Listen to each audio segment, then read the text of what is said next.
Hello students, let's start with our next chapter, that is nuclear radiation and their interaction with matter. So let's start with introduction part.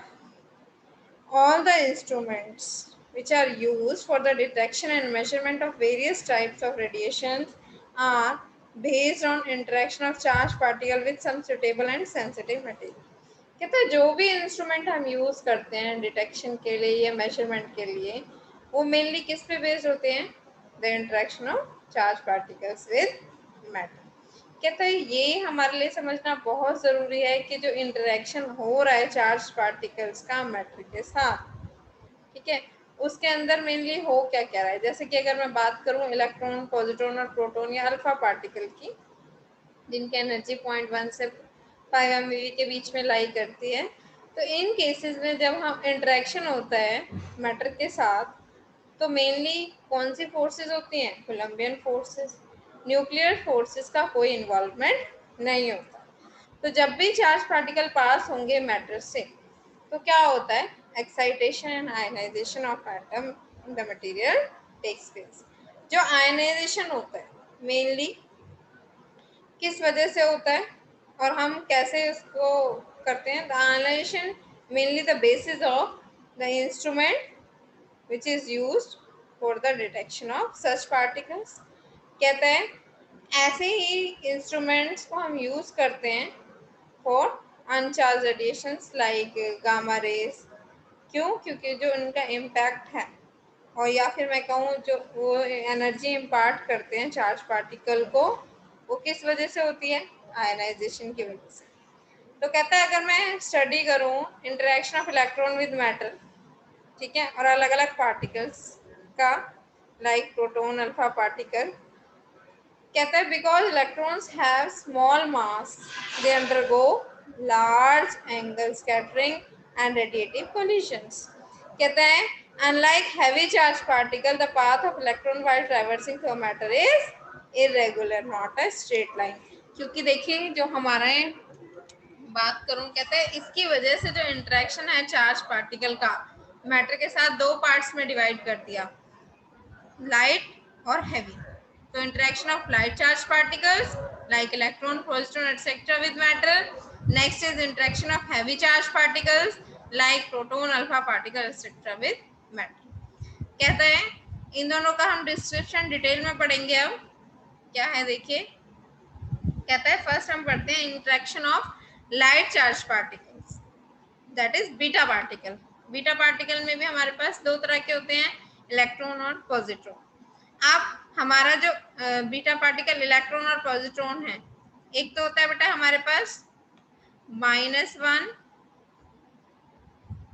That is -1 E, और यहाँ पे है हमारा 0, और इसे हम बोलते हैं इलेक्ट्रॉन, और दूसरा होता है पॉजिट्रॉन, दैट इज +1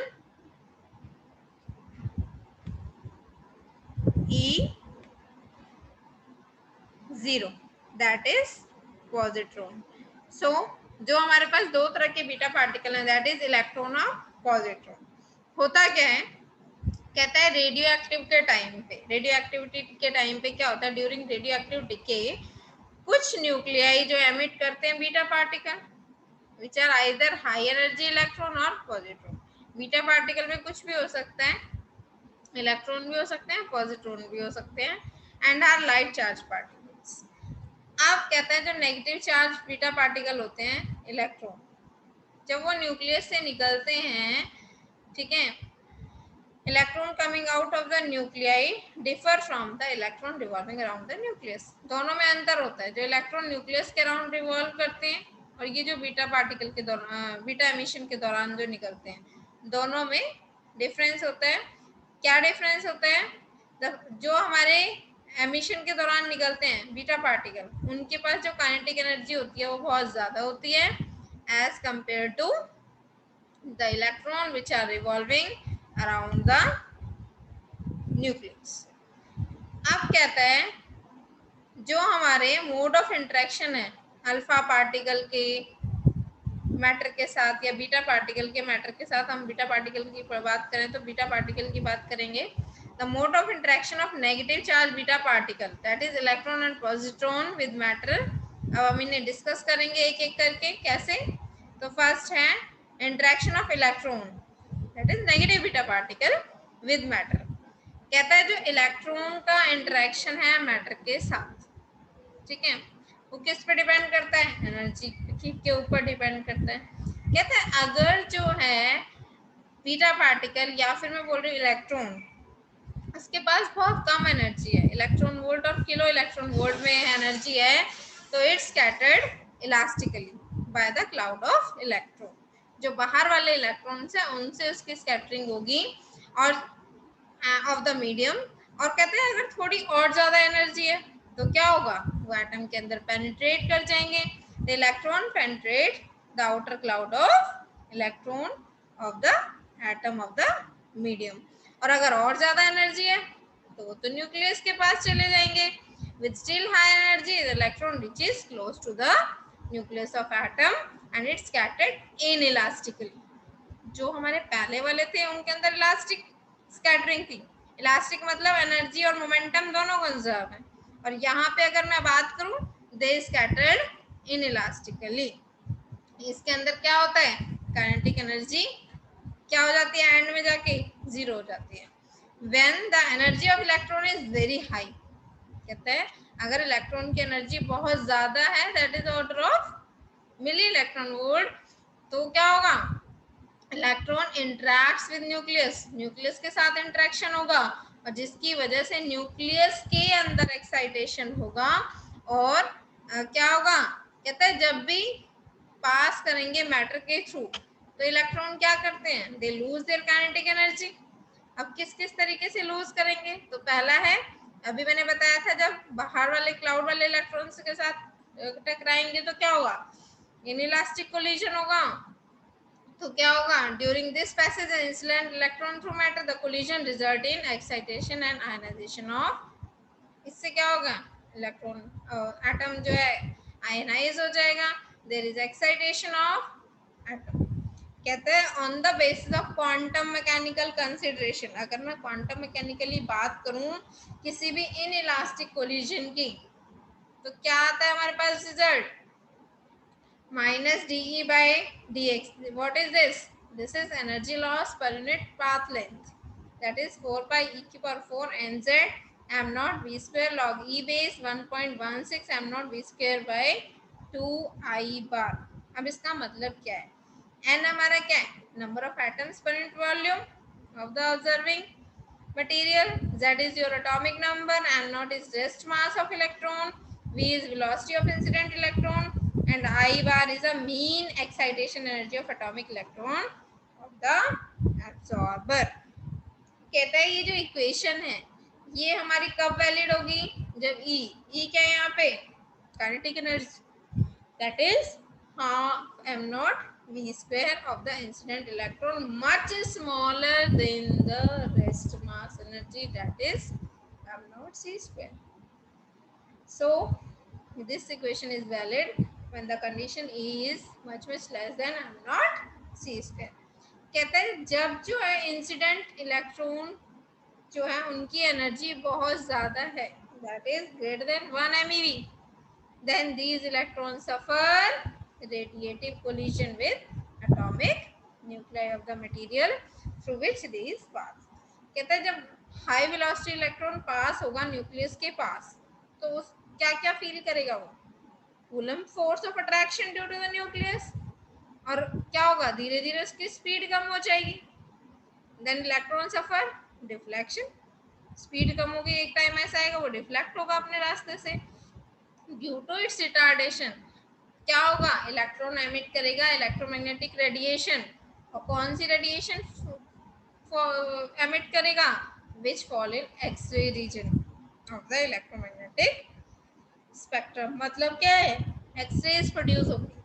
कहते हैं these radiations are continuous spectrum, that's why these are called Bremsstrahlung, which is a German word which means breaking radiations. ठीक है. अब कहता है ये देखा गया जो rate of loss of energy पर यूनिट पाथ लेंथ जो है that is a type of radiative interaction that is proportional to z square of absorbing material. atomic number पे डिपेंड करेगा किसके, absorbing material के. कहते हैं the loss of energy due to radiative collision is therefore more prominent in heavy materials. It also been found that loss of energy also increases with energy E of the incident electron. Next is elastic collision of electron. कहते हैं अगर electron के अंदर elastic collision होता है nucleus के साथ तो क्या होता है, electron are deflected by radiative loss. उस केस में एक्साइटेशन होता है न्यूक्लियस के अंदर, और जो क्रॉस सेक्शन है इस प्रोसेस के लिए वो कितना होना चाहिए, E square by m naught square के whole square, where v is the velocity of incident electron and m naught is rest mass. अगर मैं प्रैक्टिकली बात करूं तो जो टोटल एनर्जी लॉस होता है वो दो तरीके से होता है, एक आयनाइजेशन की वजह से और दूसरा रेडिएशन की वजह से. So we can write it as minus d by dx total is equals to minus d by dx ionization plus minus d by dx radiation. So relative contribution of energy loss अगर हम study करें lead का तो उसके अंदर जो ionization और radiation process है इसको हमने देखो कर्व से शो किया हुआ. This is ionisation curve and this is radiation curve. इन दोनों को कंबाइन कर देंगे तो हमारे पास टोटल लॉस कर्व मिल जाएगा. ठीक है, this is shown in this graph. This is ionization curve, this is radiation curve. Combine these two curves and we will get total loss, or you can say that energy loss per unit path length. Now the empirical relation of ratio of these loss rates of electron of two type process in absorbing material Z, अगर मैं इनकी ratio निकालूं radiation और ionization की, it comes out nearly equal to Ez by 800, where E is half mv square energy of incident electron in MeV, where V is velocity and Z is atomic number of absorbing material by 800. So next topic is interaction of positron with matter. As I told you, what is positron? E plus 1 0. So a positron is also known as positive electron, and it is a fundamental particle whose rest mass is same as that of electron, or charge is same in magnitude but opposite in sign that of electron. इसका magnitude same होता है electron के जैसे but sign opposite हो जाते हैं. कहता है जब भी पॉजिट्रॉन बनता है, ठीक है, दैट इज स्लो डाउन, उसको हम उसकी स्पीड को स्लो करते हैं. कैसे? उसका कोलिजन करके एटम के साथ.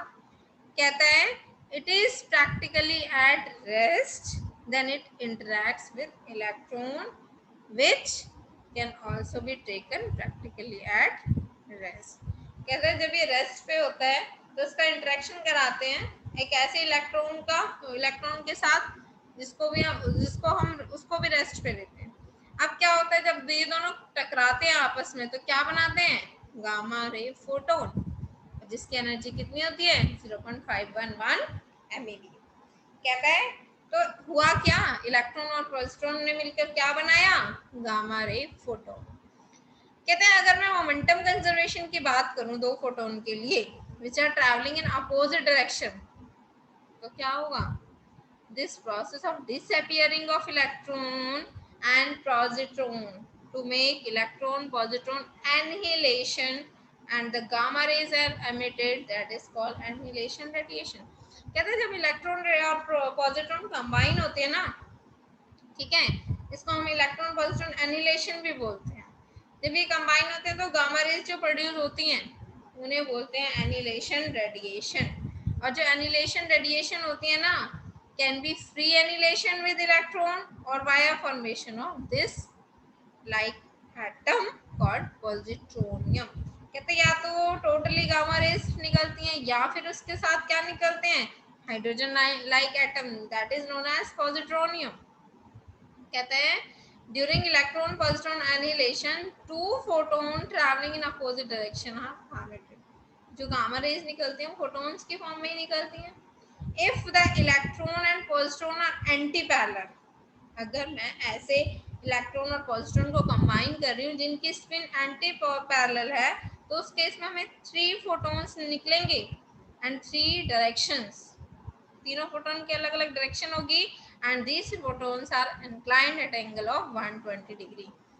कहते हैं अगर मैं ऐसे को कंबाइन कर रही हूँ जिनकी स्पिन पैरेलल हो, तो उस केस में क्या होगा, there is occurrence of two types of emission are respectively are in ratio 1:1:0:1 that is 2 photon emission is dominant. तो कहते हैं ज्यादातर जो होता है हमारे पास क्या होता है, 2 फोटोन निकलते हैं, means 2 photon emission is dominant of the two types of gamma ray emission. Next is interaction of heavy charge particle with matter. कहते हैं जब भी कोई भी हैवी चार्ज पार्टिकल मैटर के साथ इंटरैक्ट करेगा, like proton neutron alpha particle, तो उसके अंदर मैंने बताया एक्साइटेशन होगा और आयनाइजेशन होगा एटम का. ठीक है, due to coulombian forces between the incident particle incident charge particle and electron of the atom. अब देखिए इसके अंदर इसको एक्सप्लेन किया हुआ है हमने. तो देखिए क्या है हमारे पास, ये आ जाइए यहाँ पे, ये हमारे पास है. यहाँ पे हमने एक पार्टिकल लिया है जिसका मास है कैपिटल M, जिसका चार्ज है Zd और जो कि x डायरेक्शन में मूव कर रहा है. ये देखिए नीचे विद वेलोसिटी v. ठीक है, इसका इम्पैक्ट पैरामीटर मैं बोल रही हूँ b. कितना अंदर इम्पैक्ट होगा एटम पे, दूसरा एटम है उसके इलेक्ट्रॉन पे इम्पैक्ट डालेगा ना, जो बी पे रखा हुआ है, तो जो इसका इम्पैक्ट पैरामीटर है दैट इज बी. और ये जो पार्टिकल है मूव कर रहा है वी वेलोसिटी से. अब इसके अंदर क्या होता है, इलेक्ट्रॉन की पोजीशन चेंज नहीं होती. ठीक है, अब क्या होता है, मैंने आर ले लिया, स्मॉल आर जो है that is the distance between heavy charge particle and the electron. This distance is r. तो जो कोलम्बियन फोर्स लगेगी, क्या होता है फॉर्मूला, के Q1 Q2 bye r square. के की जगह हम 1/4 पाई एप्सिलॉन नॉट लिख सकते हैं. Q1 is Zd, Q2 is E by r square. Now इस फोर्स को हम रिजॉल्व करेंगे दो कंपोनेंट्स में, Fx which is parallel to the direction of motion and Fy that is perpendicular to direction of motion. जब हम इन्हें resolve करेंगे Fx और Fy में, तो कहता है जो वेलोसिटी है पार्टिकल की it will not change during the collision. Velocity same रहेगी, ये मान के चलते हैं, क्योंकि अगर चेंज इन वेलोसिटी होगी, ठीक है, due to collision with single electron will be negligible. Now अब जब मैंने रिजॉल्व किया तो Fx की वैल्यू क्या होगी, थीटा के साथ वाला कॉस कंपोनेंट होता है F cos थीटा, और y वाला क्या होगा F sin थीटा. अच्छा, F sin थीटा, F की वैल्यू ऊपर से पुट कर दी sin थीटा. अच्छा, टोटल मोमेंटम की बात करूं अगर मैं, मोमेंटम का फॉर्मूला क्या होता है, फोर्स इनटू डिस्प्लेसमेंट. फोर्स ये थी मेरी F sin theta into displacement dt, और टोटल निकालने के लिए इंटीग्रेट करेंगे from minus infinity to plus infinity. F की वैल्यू पुट कर दी sin थीटा dt. कहता है let the distance between the particle at A and point O be x. ये डिस्टेंस मैंने x मान लिया. तो डिस्टेंस क्या होता है, वेलोसिटी इनटू टाइम. वेलोसिटी की वैल्यू निकालेंगे हम यहाँ से. तो देखिए इस v की वैल्यू निकालनी है थीटा की टर्म्स में. तो परपेंडिकुलर है, ये बेस है, तो बेस अपन परपेंडिकुलर कॉट थीटा होता है.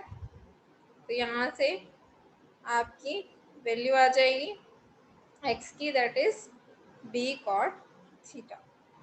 नाउ इन दोनों को कंपेयर करेंगे, तो यहाँ से t की वैल्यू आ जाएगी minus b by v cot theta. Next देखिए, अब क्या कहते हैं, हम डिफ्रेंशिएट कर रहे हैं इस इक्वेशन को. तो d t b by v constant है, कॉट थीटा का differentiation minus cosec square theta D theta. Solve कर लेंगे, you get b by v cosec square theta D theta. Now अब इसी फिगर के अंदर देखिए, अब हमारे पास ये आ गया डी टी की वैल्यू आ गई, ठीक है। इसी फिगर के अंदर अगर मैं ए बी की वैल्यू निकालूं, मीन्स आर की वैल्यू निकालूं, साइन थीटा की टर्म्स में आ जाएगी, तो B upon sine theta R आ जाएगा। तो यहाँ से आर की वैल्यू आ गई, या फिर ए बी की वैल्यू आ गई बी अपॉन साइन थीटा। अब जो आपका मोमेंटम वाला फॉर्मूला था उसमें पुट करनी है ये वैल्यूज। तो जब मोमेंटम वाला फॉर्मूला था, ये रहा पी वाला, तो क्या है, Z square upon 4πε0 square, Z square upon 4πε0, उसके ऊपर हमें क्या वैल्यू पुट करनी थी, sine theta D theta. D T की जगह वैल्यू पुट करेंगे तो ये बी बाई वी को सेक्स का डी थीटा आ जाएगा डी थीटा के टर्म्स में, ठीक है। या फिर इसको इसने अभी एज इट इज सॉल्व कर लो, पहले लिमिट्स को चेंज करेंगे by using the value of d t and r from equation this to this, and we get, सारी डी थीटा में कन्वर्ट किया, सॉल्व किया, ठीक है। साइन थीटा डी थीटा का साइन का integration minus cos 0 to pi, solve करेंगे इसे, cos upper limit minus lower limit करेंगे तो -1 आएगा, कॉस पाई का माइनस माइनस प्लस हो जाएगा, माइनस लोअर लिमिट करेंगे तो कॉस 0 1 आ गया, सॉल्व कर लिया इसको, तो यहाँ से हमारे पास मोमेंटम की वैल्यू मिल जाएगी। काइनेटिक एनर्जी निकालनी है, काइनेटिक एनर्जी क्या होती है, टी स्क्वायर बाय 2m, तो इसका स्क्वायर करेंगे, 2m से डिवाइड करेंगे, 2 2 जा 4, 2 जा 8, सॉल्व करके ये आ जाएगा। नाउ कहता है अगर हमें निकालना है energy loss by the charge particle in moving unit distance in the medium, उसके लिए हमने एक क्या कंसीडर किया है, सिलेंड्रिकल पार्ट कंसीडर किया है। कहता है अगर एनर्जी ट्रांसफर निकालना है इन travelling distance dx of its path of electron containing in cylindrical shell lying between b and b plus dp, एक हमने सिलेंड्रिकल शेल लिया है जो कि b और b plus db में लाई कर रहे हैं। कहता है अगर मैं वॉल्यूम निकालूं इसका, तो वॉल्यूम क्या लिख सकते हैं हम, surface area into length. Surface area क्या होता है 2 पाई आर, तो 2 पाई बी डी बी, ये एक्स्ट्रा है थोड़ा, इंटू लेंथ कितनी है डी एक्स। कहता है एन नंबर ऑफ इलेक्ट्रॉन्स हैं पर यूनिट वॉल्यूम मीडियम के अंदर, तो उस केस में जो टोटल वॉल्यूम है या टोटल इलेक्ट्रॉन्स हैं, एन नंबर ऑफ इलेक्ट्रॉन्स हैं, तो इस वॉल्यूम में कितने इलेक्ट्रॉन हो जाएंगे, एन से मल्टीप्लाई कर देंगे। Now kinetic energy transfer to the electron in the shell, kinetic energy निकालनी थी हमें, तो ये वाली वैल्यू यूज करेंगे अब हम, तो ये एज इट इज रहा, ये एज इट इज रहा, जितने नंबर ऑफ मॉलिक्यूल्स इलेक्ट्रॉन्स हैं उनसे मल्टीप्लाई कर दिया, तो टोटल काइनेटिक एनर्जी आ गई। तो कहता है अगर इसी रिजल्ट को मिनिमम और मैक्सिमम वैल्यू पे हम इंटीग्रेट करते हैं तो हमें ये रिलेशन मिलेगा, देखिए चेंज इन एनर्जी है ना माइनस डी ई, ये एज इट इज रहा, इंटीग्रेशन क्या होगा d b by b from b minimum to b maximum, 1/b का integration log b, upper limit lower limit, ठीक है। Now energy loss per unit path length अगर हम निकालते हैं उसे हम क्या बोलते हैं, इस dx को इधर ले गए ना, तो ये क्या था हमारा स्पेसिफिक एनर्जी लॉस, इसे हम स्टॉपिंग पावर भी बोलते हैं, ठीक है। कहता है अगर b मिनिमम की वैल्यू हम 0 ले लें तो मैक्सिमम क्या ले लें, इन्फिनिटी ले लें, तो उस केस में हमें रिजल्ट बहुत अजीब सा मिलता है, एब्सर्ड रिजल्ट मिलता है जो कि नॉट अप्लीकेबल है, या फिर हम कह सकते हैं नॉट करेक्ट है। तो इसके लिए हमें बी मैक्सिमम और बी मिनिमम की वैल्यू निकालनी पड़ेगी। तो कहता है हमें पता है जो इलेक्ट्रॉन है, ठीक है, स्टॉपिंग मटेरियल के अंदर फ्री नहीं है, वो रिवॉल्व करते हैं न्यूक्लियस के अराउंड, और अगर मैंने मान लिया v with nu with average frequency of revolution of electron, तो उस केस में जो परटर्बिंग फील्ड होगी चार्ज पार्टिकल की will not change the state of electron unless v by v is small as compared with the period of revolution। तो हमने इसे compare किया, तो यहाँ से बी मैक्सिमम की वैल्यू क्या आ गई, v by न्यू। सिमिलरली अगर हमें बी मिनिमम की वैल्यू निकालनी है, कितना जो लोअर लिमिट है बी की, हम किस के हेल्प से डिटरमाइन करेंगे, हाइसेनबर्ग अनसर्टेनिटी की हेल्प, प्रिंसिपल की हेल्प से। और हमने ये देखेंगे कि हमें पता है ये फैक्ट है कि इलास्टिक कोलिजन जो होता है चार्ज पार्टिकल का इलेक्ट्रॉन के साथ, ठीक है, the momentum imparted to the electron can not exceed this value, तो ये वैल्यू पुट करी, हाइजेनबर्ग प्रिंसिपल लगाया, तो ये बी मिनिमम की वैल्यू आ गई। बी मैक्सिमम और बी मिनिमम की वैल्यू हम अपनी मीन इक्वेशन में पुट करेंगे, तो ये लॉग ई बेस ये आया था ना हमारे पास, यहाँ वैल्यू पुट करो, तो B minimum by B maximum की वैल्यू पुट करेंगे, तो यहाँ पुट करी है हमने, तो सॉल्व किया, हमारे पास ये आ गया रिजल्ट। तो this is known as Bohr's formula for stopping power. कहता है अगर मैं इसी के अंदर, कहता है एन नंबर ऑफ एटम्स ले लिया मैंने per unit volume in a medium जिसका एटॉमिक नंबर है z डैश, तो टोटल नंबर ऑफ एटम्स कितने हो गए एन जेड डैश, तो फॉर्मूला चेंज हो जाएगा, यहाँ पे एन जेड डैश से मल्टीप्लाई कर दिया। So this is Bohr's formula for stopping power. Next is Bloch Bethe relation. अब ब्लॉक बैथे ने मिलके क्या किया, इसको इसके अंदर थोड़ा सा रिलेटिविस्टिक करेक्शंस लगाई और इस फॉर्मूले को चेंज कर दिया इस फॉर्मूले में। क्या किया, ये एज इट इज़ है, ये एज इट इज़ है, बस वेलोसिटी की टर्म्स में रिलेटिविस्टिक करेक्शंस लगी हैं, and this formula is known as Bloch Bethe relation for stopping power of charged particles. So today's class is over. Hope so यहाँ तक क्लियर होगा सबको। तो आज हमने क्या क्या पढ़ा, interaction of light charge particle और beta particle whether it is electron और पॉजिट्रॉन विद मैटर, ये दोनों केसेस हमने अलग अलग स्टडी किए। फिर हमने पढ़ा interaction of heavy charge particle with matter, that is alpha particle and all, ठीक है। फिर उसके बाद हमने पढ़ा Bloch Bethe relation and that's all. So यहाँ तक किसी को कोई डाउट है तो आप मुझसे डाउट क्लास में डिस्कस कर सकते हैं। Any problem you can discuss to me. So thank you.